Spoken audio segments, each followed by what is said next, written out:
मित्रों, बहुत बार अनजाने में कुछ ऐसी गलतियां हमसे हो जाती है जो हमारे परिवार और जीवन के लिए बहुत घातक सिद्ध होती है।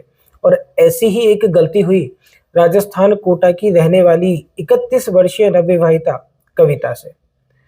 पिछले महीने अर्थात दिसंबर 2025 में कविता की माताजी ने हमसे संपर्क करा और जो घटनाक्रम उन्होंने मेरे सामने रखा वो मैं आपको बता रहा हूँ। आप ध्यान से समझिएगा ताकि आपसे और आपके परिवार में किसी से भी इस तरह की भूल कभी भी भविष्य में ना हो। कविता का विवाह अप्रैल 2025 में जयपुर के रहने वाले अभिषेक से हुआ और विवाह के पश्चात कविता जयपुर चली गई। क्योंकि अभिषेक दिल्ली की एक कंपनी में ही कार्यरत था, तो कुछ 10-15 दिन जयपुर में बिताने के बाद अभिषेक और कविता दिल्ली आ गए। दोनों का जीवन अच्छा चल रहा था और उनके भीतर नए वैवाहिक जीवन का उत्साह देखते ही बनता था। विवाह के कुछ 3 महीने बाद अचानक एक रात कविता ने अभिषेक को कहा, आज ये इतनी आवाजें क्यों आ रही है? क्या हमारे आसपास कोई कार्यक्रम चल रहा है? इन आवाजों के कारण मैं सो नहीं पा रही हूँ और मेरा सर भी दर्द हो रहा है।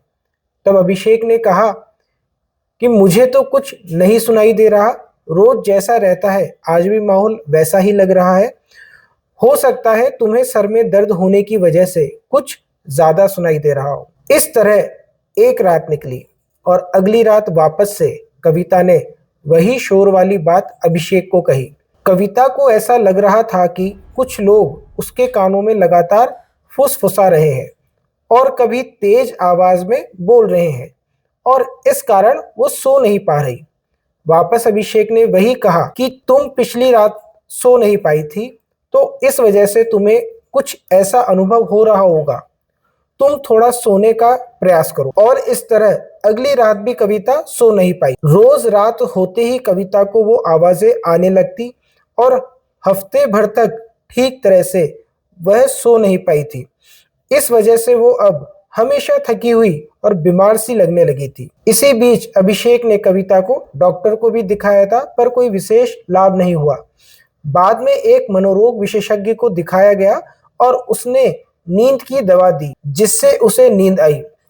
नींद की दवा से 2 रात तो वो सो गई, लेकिन तीसरी रात सोने के बाद उसने अचानक से अभिषेक को उठाया और पूछा कि क्या तुमने मुझे जगाया था? तो अभिषेक ने कहा कि नहीं, मैं खुद तुम्हारे सामने सोया हूँ और मुझे तुम जगा रही हो, तो मैं तुम्हें कैसे जगा सकता हूँ? तब कविता ने कहा, मुझे ऐसा लगता है किसी ने मुझे पकड़कर उठाया हो और मेरी नींद टूट गई। इसके बाद कविता को नींद नहीं आई। अगली रात वापस से वही किस्सा हुआ और नींद आने के बाद कविता को ऐसा लगा कि किसी ने उसे हिलाकर बैठा दिया है और इसके बाद वापस नींद नहीं आई। अब यह घटनाक्रम भी रोज हो रहा था और नींद नहीं आने की वजह से वापस कविता की तबीयत खराब होने लगी। कविता की रोज की इस शिकायत के कारण और नींद पूरी ना होने के कारण उसका स्वास्थ्य खराब हो रहा था। तब अभिषेक ने कविता की माँ को सारी बात बताई और माँ ने कविता को कुछ दिन कोटा अपने घर भेजने के लिए कहा। अपने घर आने के बाद कविता दिन में जरूर सो जाया करती थी, लेकिन रात को वही शिकायत उसे अब भी थी। उसे यहाँ भी अलग अलग डॉक्टर को दिखाया गया, लेकिन कोई पुख्ता इलाज नहीं हो पाया। उसका मन किसी भी काम में नहीं लगता था और हमेशा थकान रहती थी। अब सारे परिवार के लिए उसकी तबीयत बड़ी चिंता का विषय बनती जा रही थी।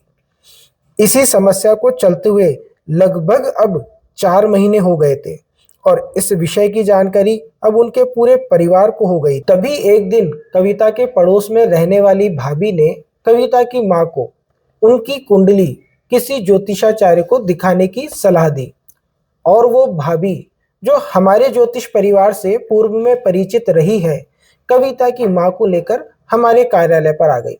कविता की कुंडली का जब हमने विश्लेषण किया तो पाया कि अष्टम भाव में चंद्र राहु की युति है और इन ग्रहों की दशा आरंभ हुई तो ये संभावना नजर आई कि कविता पर किसी नकारात्मक शक्ति का प्रभाव हो सकता है।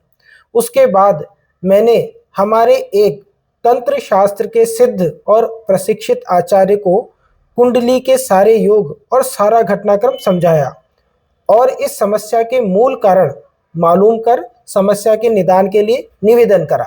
मेरे निवेदन के बाद दिसंबर माह में ही एकादशी की संध्या को उन आचार्य ने कविता को उनके परिजनों के साथ अपने साधना स्थल पर बुलाया और उन्होंने स्वयं ने ध्यान लगाया। ध्यान के बाद आचार्य ने कविता को एक प्रश्न पूछा, कविता, तुम दिल्ली में जहां रहती हो वहां बिल्डिंग से बाहर निकलते ही पश्चिम दिशा में 200 कदम चलते ही एक चौराहा आता है। कविता ने जवाब दिया कि बिल्कुल आता है। तब आचार्य जी ने पूछा कि तुम एक दिन बहुत जल्दी सुबह सवेरे सफेद कपड़े पहनकर उस चौराहे पर गई थी। कविता को कुछ याद नहीं आया। आचार्य जी ने पुनः याद दिलाया कि याद कीजिए, जब आपकी तबीयत खराब रहने लगी उसके ठीक 1-2 दिन पहले आप सुबह सुबह उस चौराहे पर गए थे। उनकी यह बात सुनते ही कविता को याद आया कि कविता रोज शाम को उस चौराहे से एक दुकान से दूध लाया करती थी और एक रात अभिषेक और कविता रात को कहीं बाहर खाना खाने गए थे और रात को वापस घर आने में उन्हें देर हो गई थी, तो वो रात को दूध नहीं ला पाए थे। अगली सुबह जैसे ही वो उठी तो चाय के लिए दूध की आवश्यकता थी और वो सुबह सुबह लगभग 5 बजे ही उठकर अपने नाइट सूट में, जो कि सफेद रंग का था, उसे पहनकर ही चौराहे पर दूध लेने चली गई थी। कविता ने यह बात आचार्य जी को बताई। तब आचार्य जी ने कहा कि कविता, तुम एक नवविवाहिता हो और जो तुमने रात को कपड़े पहने थे वही कपड़े पहनकर तुम उस चौराहे पर चली गई जहां पर तांत्रिक क्रिया द्वारा रात को एक नकारात्मक शक्ति को छोड़ा गया था। जब सुबह तुम वहां से निकली तब तुम्हारे रात के प्रयोग किए गए कपड़ों को पहनकर चौराहे पर चले जाने के कारण वो नकारात्मक शक्ति तुमसे आकर्षित हो गई और तुम्हारे साथ तुम्हारे घर पर आ गई। खैर, डरने की अब बात नहीं है क्योंकि मूल समस्या हमें मालूम पड़ गई है। तुम्हारी समस्या का समाधान अब किया जाएगा। तो मित्रों, यह घटना थी जिससे हमें शिक्षा मिलती है कि जिन कपड़ों को पहनकर आप रात्रि में सोते हैं उन्हें पहनकर घर से बाहर नहीं जाना चाहिए। विशेष रूप से चौराहे, पुराने किले, बावड़ी, शमशान, कब्रिस्तान आदि स्थानों पर बिल्कुल नहीं जाना चाहिए। हमारे रात को पहनकर सोए हुए कपड़ों में ऐसी ऊर्जा होती है जो नकारात्मक शक्तियों को आकर्षित कर सकती है। और इसी के साथ मित्रों, किसी भी स्थिति में रात्रि को कपड़े धोकर घर के बाहर नहीं सुखाने चाहिए। वो भी नकारात्मक ऊर्जा को आकर्षित कर सकते हैं और हमारे स्वास्थ्य और जीवन पर नकारात्मक प्रभाव डाल सकते हैं। तो मित्रों, आज की वीडियो में इतना ही। मिलेंगे नेक्स्ट वीडियो में, तब तक के लिए नमस्कार।